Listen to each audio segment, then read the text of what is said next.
Hi, Blair here with Works of Wenatchee Valley, two clubs, as you may know, and one in Wenatchee, one in East Wenatchee, so Chelan and Douglas County.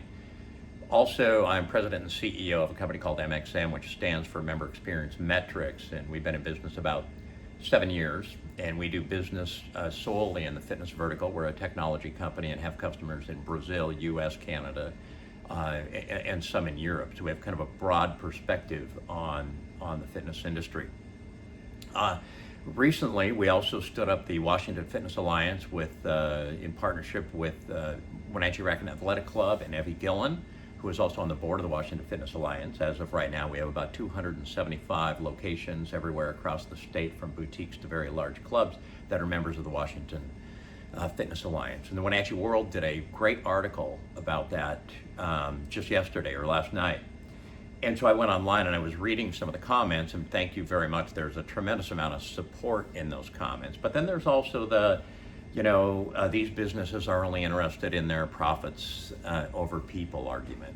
And so, that's taking something that's fairly complex and applying a binary argument to something that isn't that binary. And I want to take you back to the origins of the shutdown and what we were doing. And in that run-up, we've been in constant communication with health professionals at the highest level at both Chelan, at both Columbia Valley Community Health and Confluence Health. And we're listening to them and getting advice from them as we were adjusting our own operations. We came out 2 days before we even knew the state was going to mandate it. We announced that we were going to be shutting down a full 2 days before the state. We had been processing dues right then for the next month at the time. And in the next 24 to 48 hours, we refunded over $40,000 in dues. We froze every paid in full membership, and we've not collected revenue for 5 months. So when we talk about profits over people, it's not profits over people. And as you go into this, there's a vast absence of information and data by which health professionals can make decisions. And in an absence of information, you apply an abundance of caution. That's what we did as well. We applied it to ourselves, and we closed early. We closed before the state said we had to. But like any good researcher or scientist, you test your assumptions as new data emerges. At my company MXM, we've been collecting a lot of that data. We've collected data since clubs have reopened on almost 50 million member check-ins. And these are largely, over 80% of those check-ins are done with companies that have disclosures to accredited investors that have to answer questions to financial analysts from companies like Baird and Bain, and have real investment bank responsibility. They have risk management processes in place. They get audited for that risk management by companies like KPMG.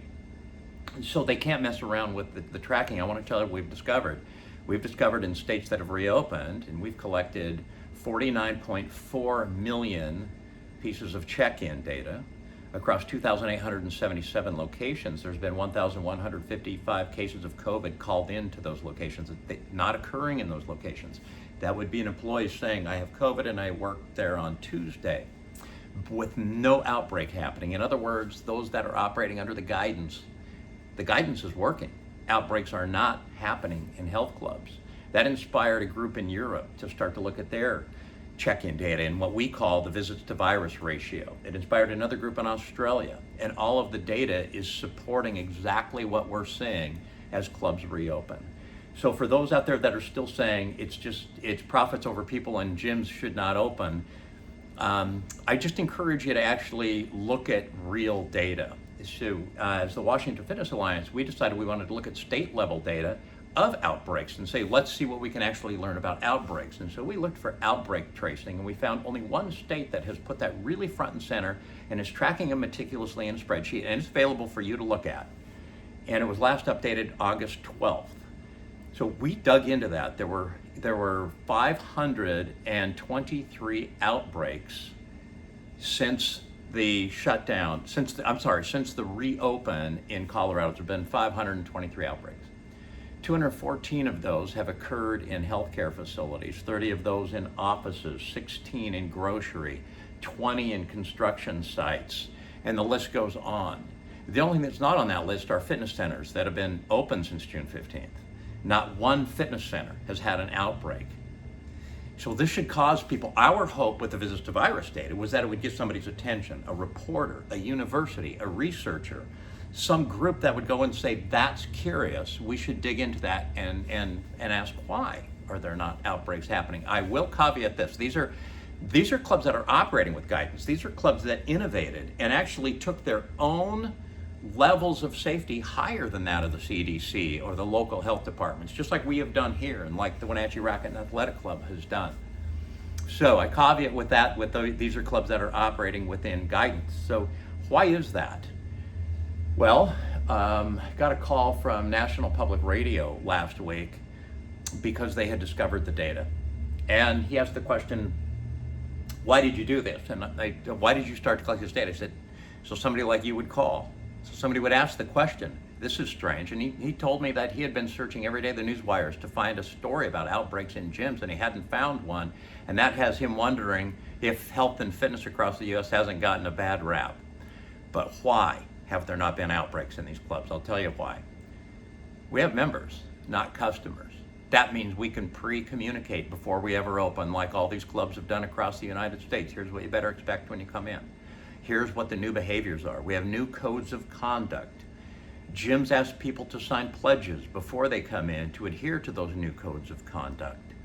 People don't exercise when they're sick, and certainly there are people that are asymptomatic, but we already have a pre-filter on the vast majority that won't come in and exercise when they're sick. We have contact tracing. We always have, better than anybody. We know who's in our clubs, how long they're here. We know their phone number, their address. We know their age, and in some cases, we have health forms on them that they filled out in order to do training. We have HVAC that is greatly over-engineered. We have fresh air indoors in health clubs. Health clubs have to over-engineer their HVAC.